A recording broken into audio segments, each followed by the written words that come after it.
આજના મા બાપ પોતે અને સંતાનોને મોંઘી ગાડી, મોંઘા મોબાઈલ આપે છે. તે સંતાનો ખાલી ધન વડે શું કરે છે તે જુઓ કે તે ધન વડે તો ખોટા માર્ગે તો જતો નથી ને.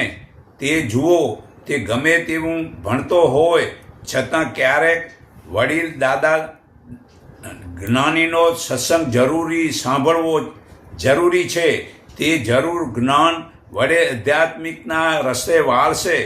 મને અફસોસ થાય છે કે મારે મારા સંતાનોને જે બાળપણમાં સંસ્કાર આપવાના સમયે હું અરબસ્તાન ધન કમાવાની ફરજમાં 15 વર્ષનો સમયમાં જે મને જ્ઞાન પણ બરાબર નહોતું અને તે ભૂલના કારણે અરબસ્તાન છોડી ભારતમાં ધંધો કરી નાના ભાઈને ધંધો સાધન બનાવી પાછો અમદાવાદમાં ધંધો કરી છોકરાને આપતા મારી ઉંમર 51 વર્ષ થઈ ગઈ. અને પછી હું ભક્તિના માર્ગથી મને જે ભગવાનની કૃપાથી જ્ઞાન મળ્યું, પરંતુ તે તો પછી મેં ધનનો ખોટો ઉપયોગ કરવાનું બંધ કર્યું. પરંતુ છોકરાઓ પોતે કે પોતરાઓને મોંઘા મોબાઈલ, મોંઘી ગાડીઓ આપે છે, તે તો ક્રિકેટ રમવામાં વાપરે છે. મને જાણી ખૂબ જ મનમાં અફસોસ થાય છે કે મારે ખાવા પૂરતું નહોતું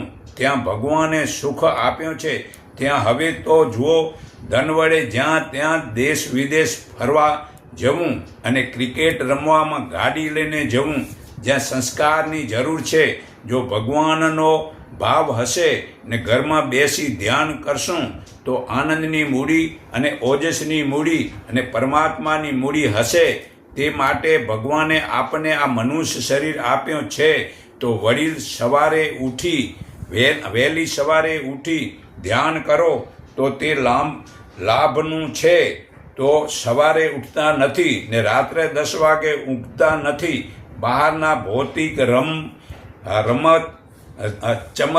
રમતમાં હાલમાં બધાને મારી ભલામણ છે.